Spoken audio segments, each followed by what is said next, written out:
Pourrais-je imaginer que je me trouverais là, une mine de stylos plantée sur ma peau?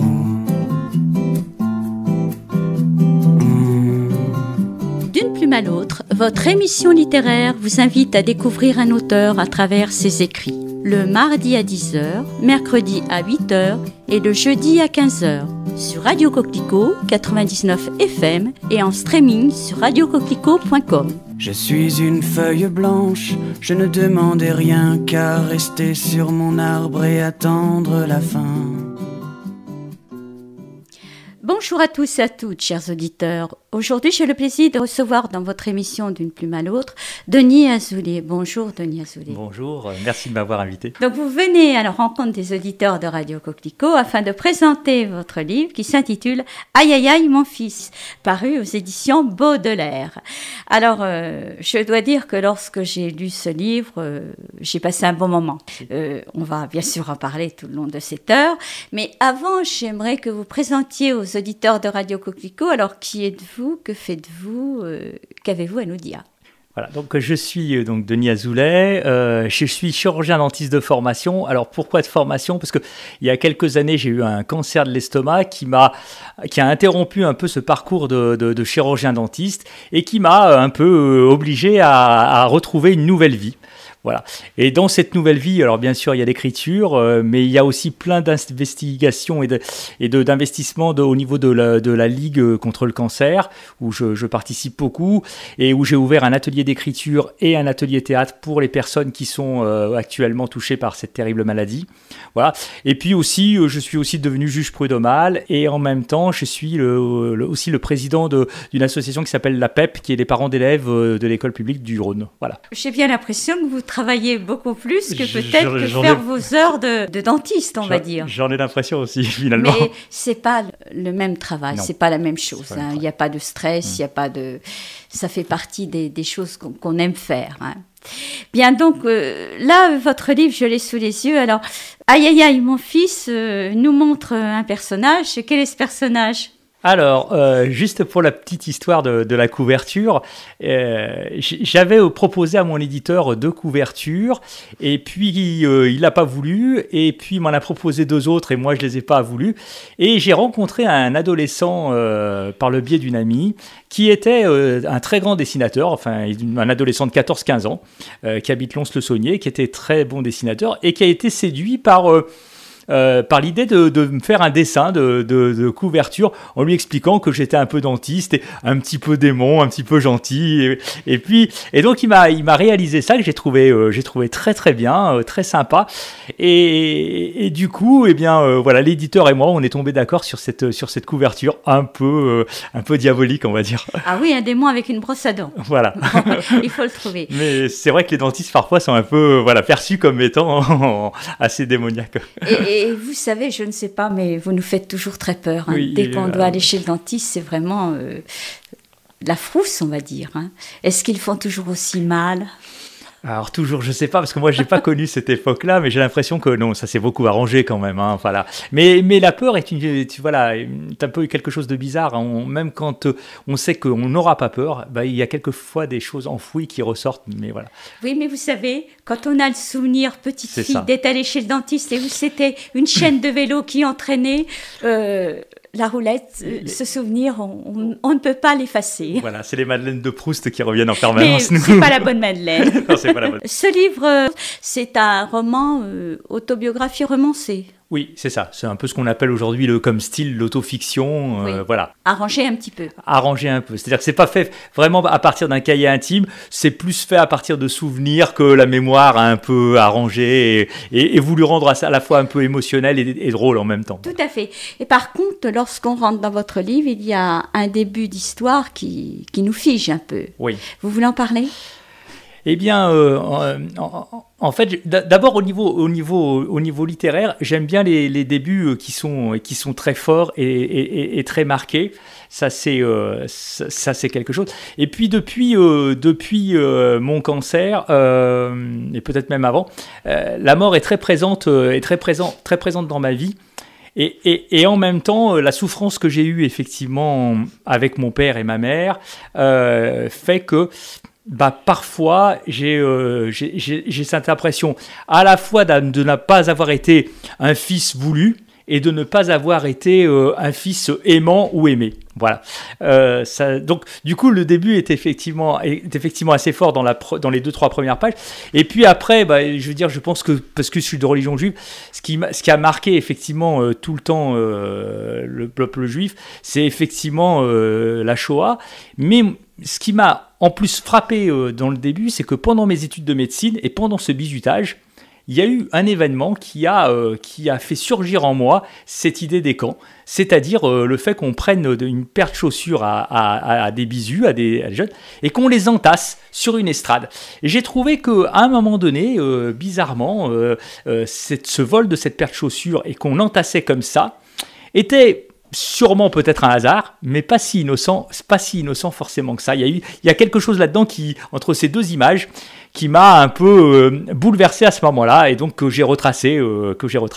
Oui, effectivement, c'est dur, mais enfin, ça existait, hein, ça. Hein.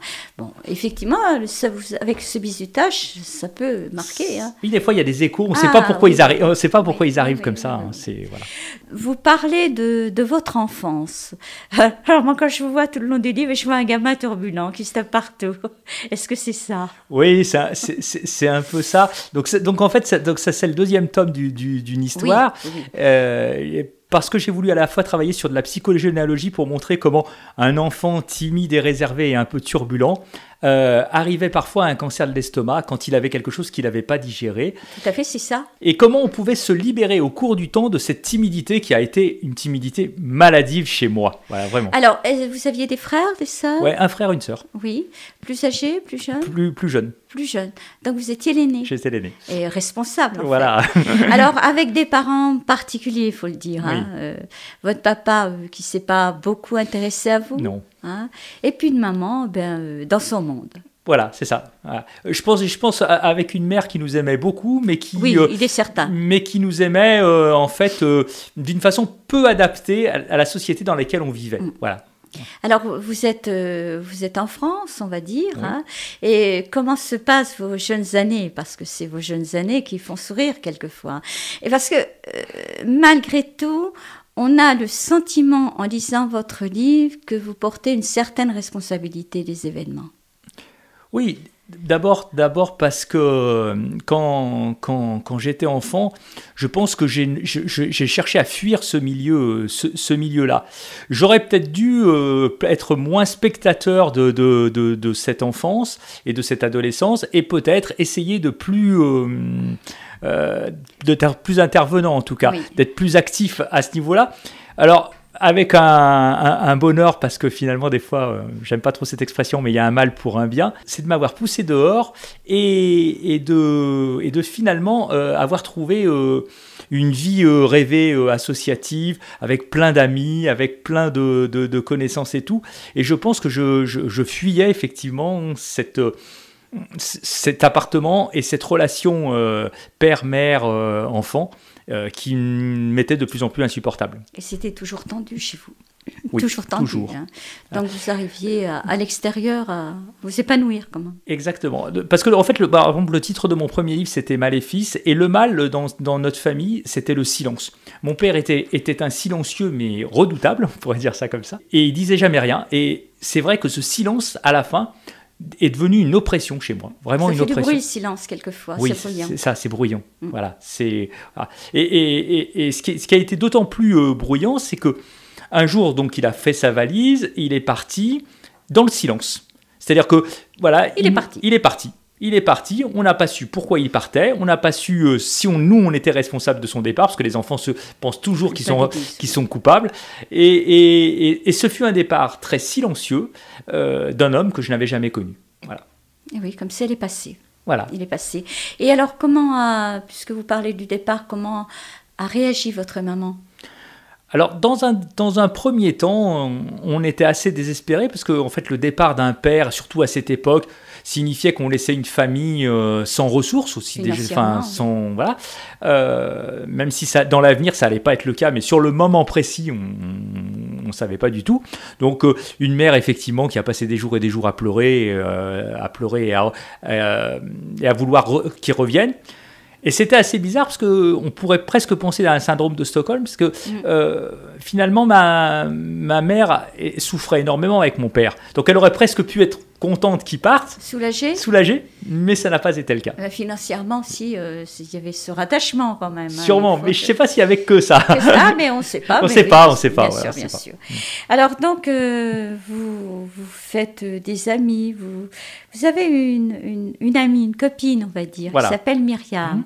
Et je crois qu'on peut en parler parce qu'elle vous apporte beaucoup. Myriam, en fait, une isolote. Exactement. Myriam était là, enfin, est toujours, parce qu'elle est toujours vivante, et la mère d'un de mes meilleurs amis que je rencontre en dentaire, pendant mes études. Et c'est effectivement quelqu'un qui est extrêmement ordonné, extrêmement posé, très carré, qui fait partie d'un monde bourgeois que je ne connais pas, et qui va un peu me prendre comme un troisième enfant, m'adopter presque à 21 ans, 22 ans, voilà, un peu sur le tard, et qui va m'apprendre, on va dire, tous les rituels du savoir-faire, comment se comporter, comment agir en public, et voilà, et qui va faire de moi un peu l'homme que je suis. Voilà. Ah oui, à ce point. Ah oui, à ce point, c'est-à-dire qu'elle m'a... Parce que, en fait, ces deux enfants qui... C'est comme toujours, on cherche parfois à éviter le milieu dans lequel on est. Les deux enfants qu'elle avait ne s'intéressaient absolument pas à ça. Au contraire, tout ce monde-là, toute cette bienséance les ennuyait profondément, donc ils n'écoutaient plus du tout ça. Ils avaient fait en fait le chemin inverse de moi. C'est-à-dire que moi, j'ai essayé d'intégrer ce monde et eux, ils ne cherchaient qu'à le fuir. Et donc, sa mère, en voyant que j'étais assez intéressé par son programme, on va dire, m'a pris sous son aile et m'a tout appris. Ouais.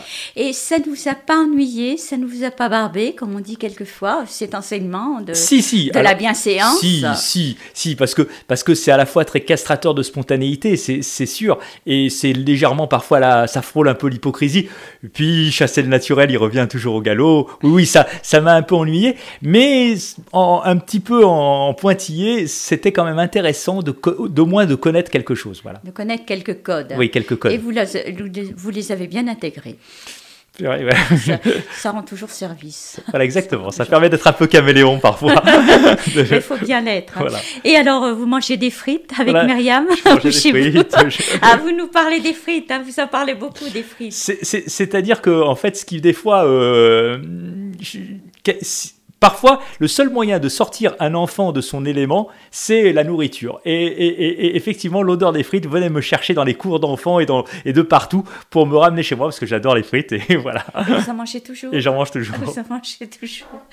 Donc, vous avez évolué. Finalement, vous étiez...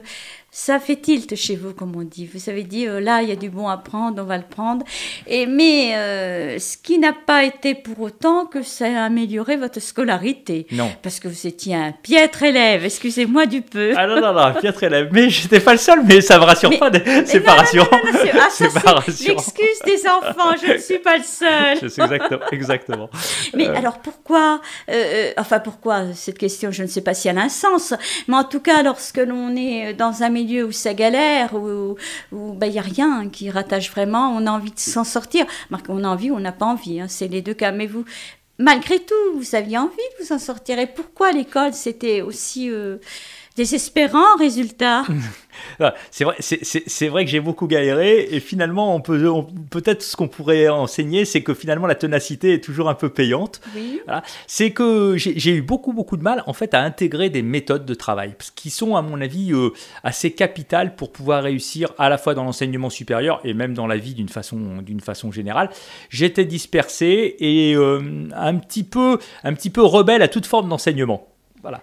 Et je pense que ce côté de la rébellion faisait que j'écoutais pas vraiment, j'en faisais qu'à ma tête, et je pensais que du coup j'allais pouvoir m'en sortir comme ça par l'opération du Saint-Esprit, pourrait-on dire, voilà, sans trop écouter. Bon, force est de constater qu'il y a des moments donnés, c'est un peu possible, et souvent, ça l'est pas.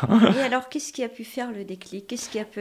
oui, parce que vous avez quand même eu des diplômes, ça vous a permis d'être dentiste. En fait, comme toujours au cours de sa scolarité, j'ai fait 3 rencontres de professeurs très intéressantes, qui ont été des révélateurs. Ça, c'était la première chose dans ma scolarité. Et puis finalement, dans le monde aujourd'hui, on s'en sort presque autant parce que l'école ne nous apprend pas tout. Et moi, dès que je me suis senti dans mon cabinet, ou en tout cas en remplacement de cabinet, j'ai surfé sur la vague. J'ai trouvé ça exaltant. Et le fait d'être seul face à face avec les patients, finalement, c'était ce que je voulais. L'école m'ennuyait, mais par contre, exercer la dentisterie et exercer mon métier m'a passionné, mais tout de suite. Et du coup, le fait que c'est une motivation, hein, voilà, il y a eu une question de motivation. La rencontre avec les patients m'a ouvert une grande voie. Oui, mais ce que vous dites est quand même assez inquiétant. Lorsqu'on va chez le dentiste, on se dit, bon, il est bien sympathique, il n'a rien appris, il est content d'être avec nous, ça va bien se passer. Et c'est suffisant pour aller se faire soigner les dents? C'est pas rassurant du tout. Disons que si on veut être sage et sans vouloir provoquer mon propre milieu professionnel, je pense que très honnêtement, après la faculté, il faut au moins 5 ans pour dominer et contrôler un métier qui est quand même un métier de sensation, qui n'est pas qu'un métier de théorie, qui est un métier où il faut sentir quelque chose au bout des doigts. Et avant d'avoir vraiment cette sensation au bout des doigts, il faut un certain temps. Ça ne s'invente pas, contrairement à ce qu'on pourrait penser. On sort de la fac, bien sûr, on a un diplôme de chirurgien dentiste, mais avant de pouvoir intégrer la somme des connaissances qu'il faut, il faut énormément pratiquer. Il n'y a pas de... Voilà, il n'y a pas de magie là-dedans, hein. Voilà, aussi doué qu'on soit, hein. Est-ce qu'il laisse entendre que lorsqu'on va voir désormais un dentiste, je dis pour les auditeurs de Radio Coquelicot, on leur demande quand ils ont leur diplôme? S'il y a 3 ans, on ressort en courant. Après, peut-être pas quand même. Et après, en plus, ça dépend vraiment de ce qu'on a à faire. Il y a des choses un peu difficiles et des choses quand même qui sont relativement simples et que tout étudiant peut faire. Voilà, je pense qu'avant de traiter effectivement quelqu'un en globalité, ça prend quand même beaucoup d'années. Si c'est qu'une petite carie, bon, évidemment qu'en sortant de la fac, on sait faire. Voilà. Bien. Alors ça, c'est l'aspect professionnel. Donc, après, vous avez eu votre diplôme, hein, on a vu 6 années. Et alors, par rapport à votre famille, comment ça se passait là? Vous étiez le dentiste de la famille. Mon fils, il est dentiste. C'est vrai. Alors, ça a été vrai pour ma mère. Et mon père, je pense qu'il a continué cette indifférence-là. Je pense que... J'ai jamais su vraiment si avec mon père, il y avait de la jalousie ou il y avait de l'indifférence. Si vraiment, il était tellement dans un autre monde que de toute façon, j'aurais pu être président de la République, je ne sais pas si ça l'aurait marqué. Voilà. Ah oui, quand même. Oui. Et alors... Parce que je marque un peu dans ce livre, le sentiment de fierté, je ne l'ai retrouvé que presque dernièrement, hein, quand j'ai eu 40-45 ans. Chaque fois que je faisais quelque chose, je ne pouvais pas être fier de ce que je faisais, parce que mon père ne m'a jamais dit... Pas de reconnaissance. Pas de reconnaissance, jamais. Donc quand on fait les choses, on ne sait même plus pourquoi on les fait, parce que de toute façon, qu'on les fasse bien ou mal, le résultat est exactement le même. Il n'y avait même pas de critique, il n'y avait rien en fait. Il n'y avait rien. Il aurait pu dire t'es nul, non même pas. Voilà, c'était... c'est terrible ça, il vaut mieux entendre t'es nul que... Presque, parce qu'au moins on a envie au moins de réagir par rapport à ça. L'indifférence était quelque chose d'assez redoutable. C'est terrible, hein, c'est terrible. Donc vous avez exercé tout de suite en fait, vous êtes allé faire des remplacements? Oui, je suis allé faire des remplacements parce que j'aimais bien ce côté de dentiste itinérant un petit peu, de connaître d'abord la méthode de travail de chacun, de beaucoup de praticiens, pour petit à petit prendre, on peut dire comme ça, ce qu'il y avait de meilleur chez les uns et chez les autres, et petit à petit d'avoir un enseignement très œcuménique, on va dire. Oui, tout à fait. Et vous avez, alors du côté cœur, comment vous avez pu vous stabiliser? Parce que l'affect, dans votre famille, il n'y en avait pas. Hein, non. Alors comment vous avez pu vous stabiliser par rapport à ça? C'est toujours pareil, hein. On ne sait pas pourquoi on rencontre la bonne personne. À un moment donné, ça tilte. Là, ça a tilté sur un terrain de tennis. Voilà, comme quoi il n'y a pas de lieu de rencontre particulière. Oui. Voilà. Et ça a été ce que je dis, une sorte d'ange envoyé du ciel. Et ça vous a, lorsque vous avez vécu cette période, ça vous a montré qu'effectivement... la vie peut être partagée et intéressante des deux côtés. Oui, et surtout, moi qui désespérais de trouver de l'amour, et finalement, à un moment donné, ça arrive quand même, voilà. Donc voilà, tout a été rattrapé. Tout a été rattrapé. Et si vos enfants, vous n'êtes pas pareil avec vos enfants, vous occupez d'eux. Ah oui, voilà, j'ai vraiment coupé. Mais j'ai mis quand même un peu de temps. Hein. J'ai mis un peu de temps, parce que donc j'ai 4 enfants. La première fois, quand j'ai eu mon fils aîné, pendant au moins un an et demi, j'ai été légèrement très dur avec lui. À la limite même un peu violent, parce que mon père était extrêmement violent, hein. Où il disait rien, où il frappait. On avait peu de marge de manœuvre entre les deux. Et j'ai reproduit effectivement un schéma que je croyais être le bon, sans penser évidemment faire mal à mes enfants, hein. C'était évident que ce n'était pas pour moi, c'était une méthode d'apprentissage et d'éducation. Et très très rapidement, et aussi avec l'aide de ma femme, je me suis aperçu que je reproduisais quelque chose que finalement je voulais fuir.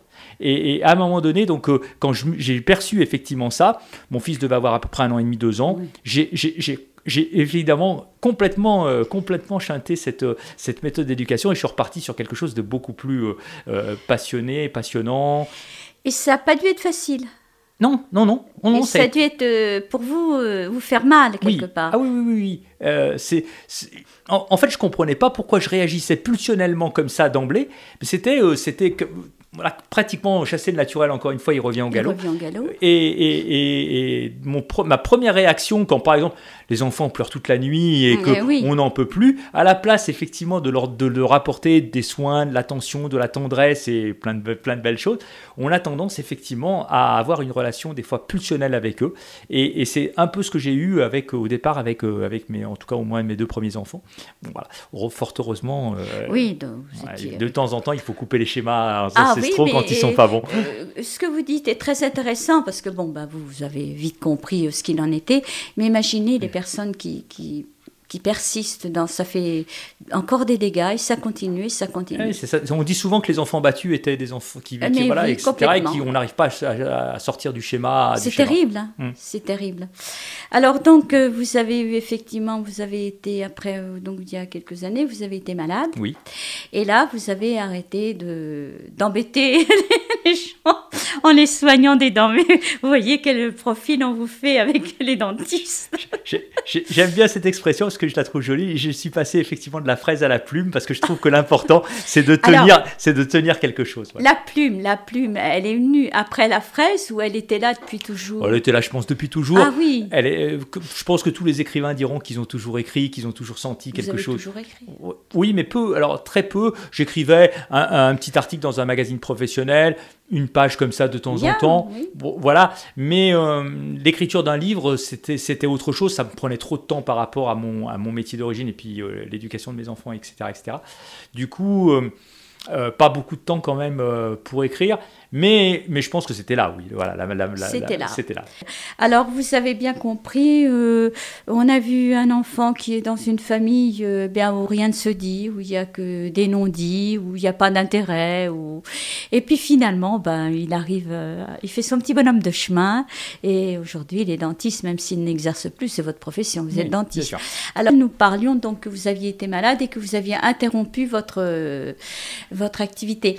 Alors, l'estomac, oui, c'était tout ce que vous aviez sur l'estomac qui est ressorti comme ça. C'est exactement ça, voilà. Hein. Donc, à un moment donné, il y avait quelque chose vraiment que je n'avais pas digéré, et qui m'est resté là, et qui effectivement m'a beaucoup perturbé, beaucoup interrogé.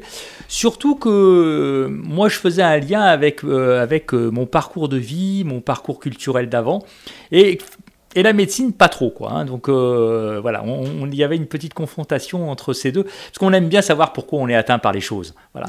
Bien sûr. Voilà, alors après, vrai, pas vrai, mais en tout cas, voilà, on aime bien savoir pourquoi un cancer de l'estomac, ça vous arrive, pourquoi telle maladie, ça vous arrive. Et du coup, on cherche. Des choses que vous n'aviez pas pu exprimer, que vous avez noué toute la vie, finalement. C'est ça. Hein. Voilà. Et surtout moi, ça a déclenché donc mon réflexe d'écriture par 2 choses, si je peux en parler.